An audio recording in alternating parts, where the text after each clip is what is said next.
आकर 4,84,000। आज श्रीमद् रामचरित्र मानस की व्यापक व्याख्या सफलता की रामायण के इस कार्यक्रम में जो लेट्स माइक के जरिए हम निरंतर आप लोगों तक पहुंचा रहे हैं, एक प्रयास की श्रीमद् रामचरित्र मानस पर एक व्यापक चर्चा, एक संवाद स्थापित हो और उसमें हम अपने जीवन प्रबंधन के सूत्र ढूंढ सकें। आकर 4,84,000, 4,84,000 जाति जीव जल थल नभवासी, सिया राम मैं सब जग जानी, करहूं प्रणाम जोरि जुग पानी। अर्थात 4 योनियां हैं, आकर 4 योनियां कौन सी कि जरायुज, अंडज, स्वेदज और पिंडज। आज हम जो चर्चा करने जा रहे हैं, चर्चा का मुख्य विषय है कि परमात्मा सर्वत्र व्याप्त है, सिया राम मैं सब जग जानी। मुझे कण कण में परमात्मा के दर्शन दिखाई देते हैं, बिना भेद रहित परमात्मा सर्वत्र वासुदेव सर्वमिति सर्वत्र दिखाई देते हैं। तो मृगादि पशु, दोनों ओर दांत वाले व्याल, राक्षस, पिशाच, मनुष्य आदि हम जितने भी हैं, हम एक जर में पैदा होते हैं, इसलिए जरायुज है। अंडज, कुछ जीव अंडे में पैदा होते हैं। जरायुज जो झंडी में निकलते हैं, एक पूरी एक झिल्ली होती है, झंडी झिल्ली जिसको हम बोलते हैं, जरायुज है। पक्षी हुआ, सर्प हुआ, घड़ियाल हो, मत्स्य हो, कछुआ हो, मुर्गा मुर्गी, ये सब अंडे से पैदा होते हैं। क्योंकि ये अंडे से पैदा होते हैं इसलिए इनको हम अंडज कहते हैं। और अंडज भी जलचर में भी होते हैं, थलचर भी अंडज होते हैं। कुछ जैसे डांस हैं, मच्छर हैं, जू हैं, चिल्लर है, मक्खी है, खटमल है, ये जो पसीना और गर्मी होती है उससे उत्पन्न होते हैं, इसलिए इनको हम स्वेदज कहते हैं।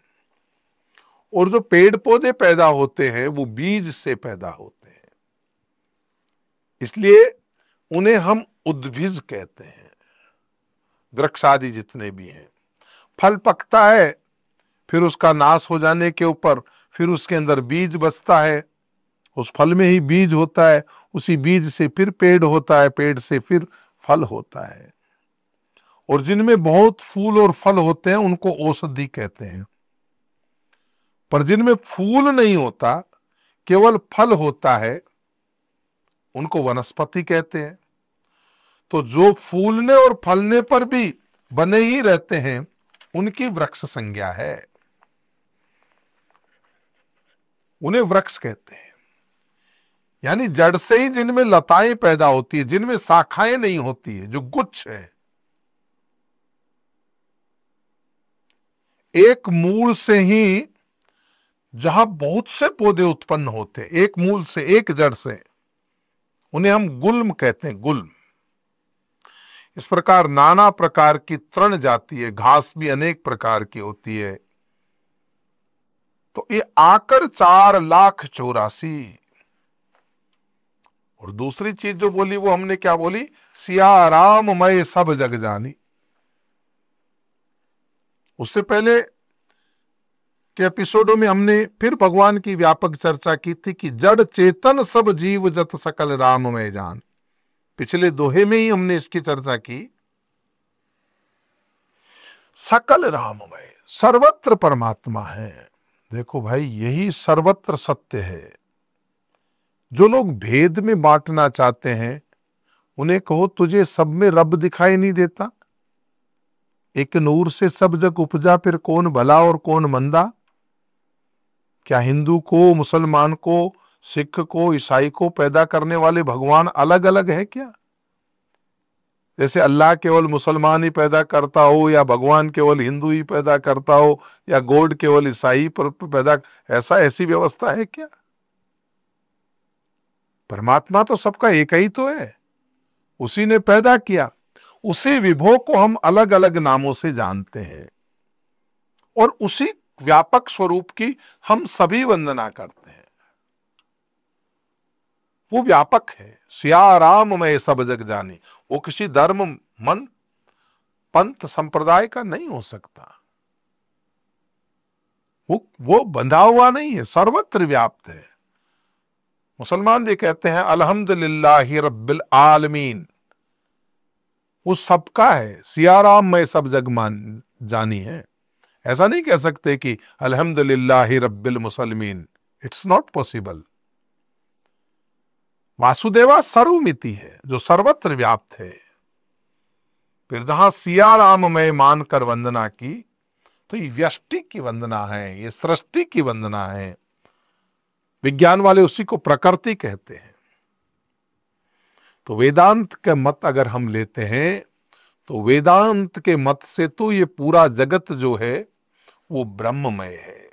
वेदांत के मत को मान करके और गोस्वामी जी ने वंदना की है कि सियाराम कौन?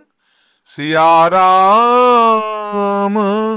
मैं ये सब जग जानी, करहूं प्रणाम जोर जुग पानी। सियाराम सर्वत्र है। महाराज सर्वत्र है तो जानता क्यों नहीं? बोला हरि व्यापक सर्वत्र समाना, प्रेम ते प्रकट होई में जाना। दूध में घी है ना, सबको मालूम, लेकिन प्रकट नहीं होता ना, क्योंकि दूध में घी है, ये सत्य है। लेकिन दूध का घी अगर प्रकट करना हो तो पहले दही जमाना पड़ता है, फिर मथानी से मथना पड़ता है, फिर मक्खन तैयार होता है, फिर गर्म करना पड़ता है, तब जाके घी। तो दूध में घी तो है। इसी प्रकार वासुदेव तो सर्वमिति है, परमात्मा तो सर्वत्र व्याप्त है। लेकिन परमात्मा दिखता तभी है महाराज, जब हम उसको प्रकट करने के लिए साधन भजन करते हैं। और जिन्होंने साधन भजन किया, जिन्होंने दही जमाया, बिलोना किया, मक्खन को गर्म किया, उनको घी मिलता है। इसी प्रकार जो साधन धाम मोक्ष कर द्वारा जो साधन करता है, उसको परमात्मा मिलते हैं, साधक को मिलते हैं। और ये उसके समर्पण से मिलता है, हर किसी को नहीं मिलता। जिसने प्राप्त किया वही अनुभव बता सकता है, बाकी के लिए तो ये चमत्कार सही है। मनुष्य तभी जान पाता है जबकि हम पर देवताओं की कृपा हो, गुरु महाराज की कृपा हो।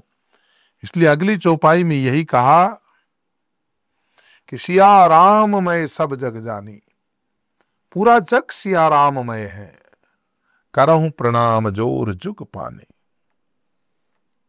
जब ज्यों ही माता के गर्भ से बाहर व्यक्ति आता है तो उसके 3 ऋण होते हैं। ध्यान रखना, 3 ऋण होते हैं। एक देव ऋण, एक पितृ ऋण और एक गुरु का ऋण। पितृ ऋण में माता पिता का ऋण होता है, देव ऋण में मुझे भगवान ने पैदा किया उसका ऋण होता है, और सबसे बड़ा गुरु का ऋण होता है। और बिना उनका ऋण चुकाए बिना मोक्ष का अधिकारी नहीं हो पाता। इसलिए अपने कर्जे की वजह से विघ्न न डालो, प्रार्थना करते हैं। और सिया राम मैं सब जग जानी, इसके ऊपर हम और व्यापक व्याख्या करते रहेंगे, लेकिन समय की अपनी मर्यादा है। लेकिन चूंकि ये एक व्यापक चौपाई है तो इसकी व्याख्या हम कल के भाग में फिर करेंगे। तब तक के लिए मैं आपसे विदा लेता हूं। कल पुनः आपसे इसी चौपाई के अर्थ में पुनः एक बार इस संवाद को जारी रखेंगे। आपका मंगल हो। आप सुन रहे थे let's mike more than radio. Follow कीजिए हमें हमारे सोशल मीडिया प्लेटफॉर्म्स पर।